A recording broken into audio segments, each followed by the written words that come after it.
A partir desta segunda-feira, o Jornal Agronoite tem uma novidade no ar.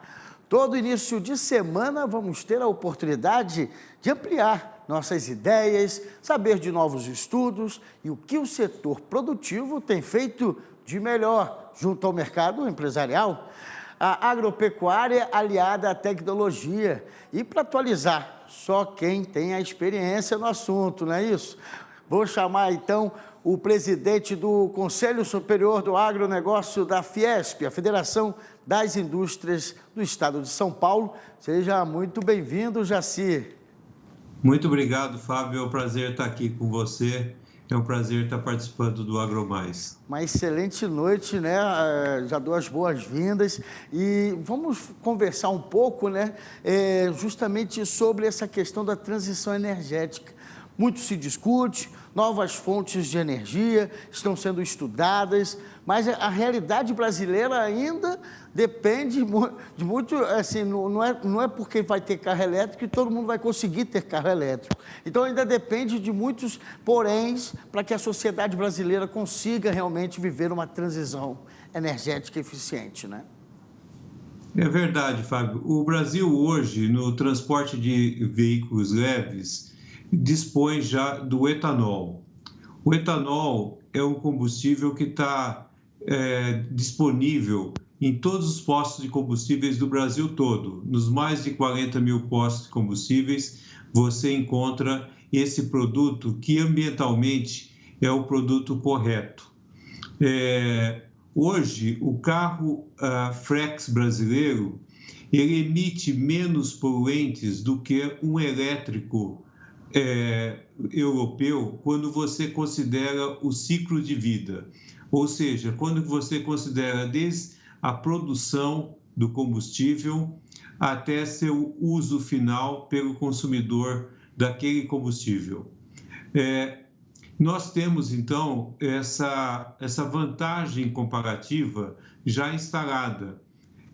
E o que nós estamos prevendo é que a gente vai ter uma continuidade do uso do carro a etanol, vai ter uma transição para o elétrico, mas não para o elétrico a bateria, no curto prazo aqui no Brasil e no médio prazo também, mas provavelmente através do nosso carro híbrido, que hoje já se encontra no Brasil, fabricado aqui pela Toyota e já anunciado que também a Stellantis e a Volkswagen irão fabricar.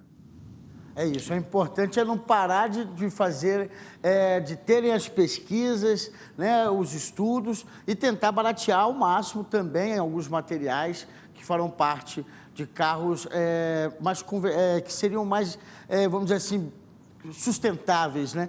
Agora, nós temos aqui uma outra questão também a se tratar, porque essa questão da emissão de carbono, né, redução da emissão de carbono e a substituição do uso de combustíveis, ainda precisa, como o senhor estava falando, do etanol seria uma boa fonte também, né? Mas a gente tem que pensar no número de empregos também, se esse setor também não seria prejudicado, né?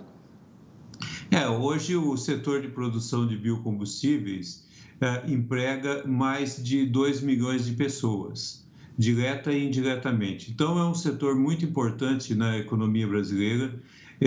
A cana-de-açúcar hoje está presente e faz parte da economia de mais de 1.200 municípios no Brasil todo. Então, tem um caráter social e de emprego bastante importante. Fora isso, nós temos uma indústria instalada aqui no Brasil, automobilística e de autopeças muito importante e que tem uma tecnologia já brasileira, realizada pelos nossos engenheiros automobilísticos brasileiros, no sentido do uso do etanol para o seu transporte. Foi uma criação que foi feita do automóvel carro Flex, que nós fizemos nos anos 2000, e caiu no gosto do consumidor, porque o consumidor brasileiro hoje é o único consumidor no mundo que escolhe o combustível na hora de abastecer.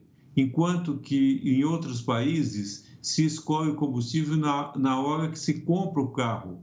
Você, então, depois você fica 5 anos. Aqui não, toda semana o consumidor brasileiro pode escolher entre o combustível fóssil ou o combustível renovável na hora de abastecer.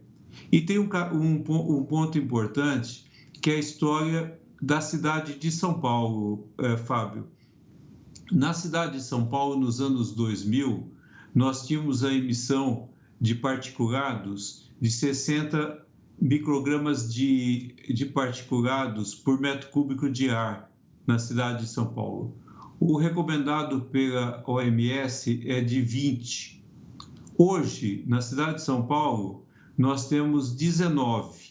E nesse período, entre 2000 a 2023, a frota de veículos rodantes em São Paulo, na cidade de São Paulo, aumentou em 70%. E nesse período nós tivemos uma redução significativa, em parte graças ao uso do etanol. Então nós não podemos prescindir dessa tecnologia, desse produto que tem empregos, que gera empregos e que já está aqui e caiu no gosto do brasileiro. É isso, vamos acompanhar toda essa evolução, né, que mais políticas públicas e investimentos possam achar o ponto da balança para que o Brasil consiga crescer nessa área. Vamos agora falar sobre um caso que está, inclusive, na Câmara dos Deputados, né? A Comissão de Minas e Energia discutiu essa questão da transição energética do país em uma audiência pública para o presidente do Instituto Brasileiro de Óleo e Gás, Roberto Ardenghy. A transição para um modelo mais sustentável vai acontecer de forma gradual. Vamos dar uma olhada. Nós temos que ter uma visão que a transição energética ela vai ser uma transição que nós vamos empilhar tecnologias e empilhar soluções, né? Eu vou continuar, talvez, produzindo ainda o carvão, do carvão eu vou passar para o petróleo descarbonizado, do petróleo eu vou passar para o gás natural, também um produto hoje, comparativamente ao petróleo e ao carvão, muito descarbonizado, e aí nós vamos subindo nessa escala até atingir uma energia totalmente renovável. Como o senhor já trazia aqui, né, é importante a gente estar sempre discutindo maneiras menos poluentes e que o mercado possa encontrar o meio termo, né? Sem dúvida. Hoje o Brasil já tem uma matriz energética bastante renovável. É um dos países que o maior índice percentual tem de sua energia como renovável. Acho que perde somente para a Noruega. Mas a Noruega é um país muito pequeno, de 5 milhões de pessoas, e que um país também que tem uma renda per capita muito alta. O Brasil, ele já é baseado em hidrelétrica, em eólica, em biomassa. A própria cana-de-açúcar tem uma participação muito importante na produção de energia elétrica. E na parte de transporte, nós temos biocombustíveis, nós temos o etanol e temos o biodiesel para serem utilizados e minimizar os impactos ambientais. Então, essa transição energética, o Brasil já está muito na frente da maioria dos países. A Europa, por exemplo, ainda depende do carvão. Se você viu no ano passado, a Alemanha reabrindo minas de carvão para poder gerar energia elétrica. A China, 60% da energia elétrica vem de fontes fósseis. Na Índia, por exemplo, 60% vem do carvão.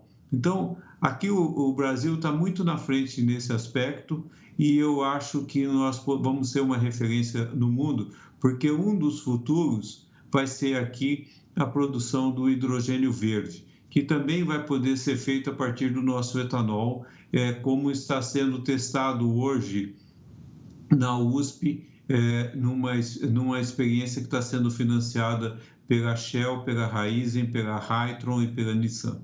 Jaci, se me permite, eu vou trazer até um número aqui, que as pesquisas também estão envolvendo os minerais, que é justamente na fabricação dessas baterias, né, para os carros elétricos. Os dados, inclusive, da Federação das Indústrias de Goiás, que é um estado bastante importante nessa missão, eles prospectam que o setor deve injetar cerca de 30 bilhões de reais, né, em renda nos próximos 3 anos, nos municípios onde tem empreendimentos de mineração justamente focados para que contribua na fabricação de baterias, né, mais eficientes, menos poluentes e tudo, né?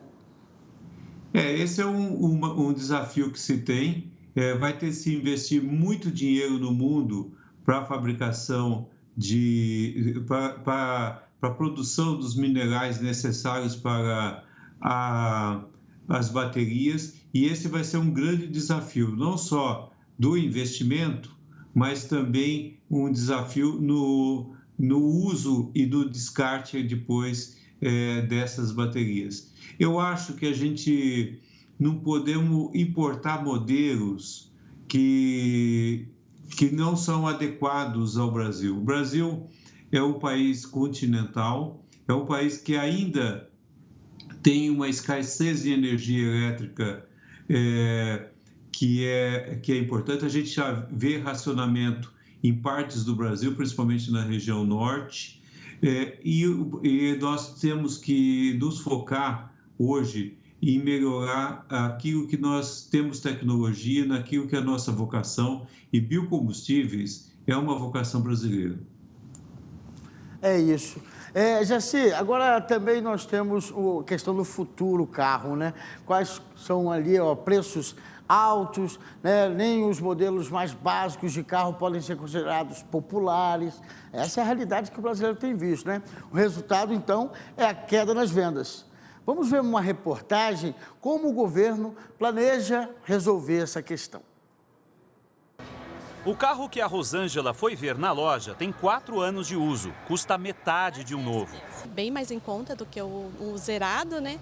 E para mim está sendo ótimo. Com os preços altos, as vendas de veículos novos no Brasil caíram 26% nos 4 primeiros meses desse ano, em comparação com o período pré-pandemia. Entre as explicações estão os custos de matérias-primas, as novas exigências de itens de segurança e a falta de peças, que ainda paralisa fábricas. De 10 anos para cá, o preço de um carro considerado popular no Brasil mais que triplicou. Em 2013, era possível comprar um veículo básico por cerca de R$20 mil. Hoje, os modelos mais em conta, como esse aqui, só saem da concessionária por quase 70 mil. Um plano para reduzir esses valores para a faixa dos 50 mil está sendo negociado pelo governo e pode ser anunciado ainda este mês. A ideia é incentivar o uso de componentes nacionais, lançar um programa para facilitar os financiamentos e diminuir a carga tributária. No caso dos nacionais, aí vem aí ICMS, IPI, PIS e COFINS. Todos são tributos aí, são impostos que acabam sendo cobrados sobre a venda do carro novo. Uma redução do IPI, sim, seria uma política interessante do governo federal para fins de fomento dessa atividade. Jaci, era previsível que o setor automobilístico desse uma mexida, né? Porque após a pandemia houve uma queda grande na venda de carros. Parece que o setor, então, não conseguiu recuperar tão bem, porque a venda de carros usados ainda superava o comércio de carros novos, e parece que essa situação ainda persiste, ainda mais com tributações altas, né, o custo muito alto também de um carro 0 quilômetro. Tudo isso acaba levando que o setor automobilístico deu uma travada no Brasil, né? É um setor muito importante na nossa economia, né? É um setor que gera empregos de qualidade, é um setor que tem uma cadeia de produção bastante extensa, então ele tem um caráter bastante importante para a economia na geração de riqueza, e é um setor em que o Brasil já tem uma tecnologia e um parque industrial instalado que precisa ser aperfeiçoado e precisa continuar. Então, eu acho de fundamental importância esse programa do governo, principalmente visando a redução das emissões. além do carro popular que está sendo anunciado, que eu acho que é importante e tem de ser estimulado, se poderia fazer um estímulo na renovação de frotas, principalmente de veículos pesados, tirando aqueles caminhões da estrada que causam acidente e que emitem bastante, porque são caminhões velhos com tecnologia muito antiga, de 20, 30 anos, e também os veículos leves mais antigos e que a gente vê nas estradas ainda rodando e com um perigo permanente aí de acidentes e que poderiam também trazer uma redução importante nas emissões. Então, eu acho de fundamental importância esse estímulo à indústria nacional automobilística. Eu acredito que isso tem uma série de benefícios e que vale a pena esses incentivos, porque o custo de perder essa indústria é muito mais alto do que o custo desses incentivos. Então é isso, Jacy, foi uma excelente estreia, hein? Nossos assuntos bem variados, o senhor trouxe uma análise bastante produtiva, colocando aí, sem dúvida nenhuma, o telespectador para pensar um pouco sobre esse assunto de transição energética. Muito obrigado e até a próxima segunda, né? Ótima semana também. Ótima semana para vocês e foi um prazer estar participando aqui com vocês. Um abraço.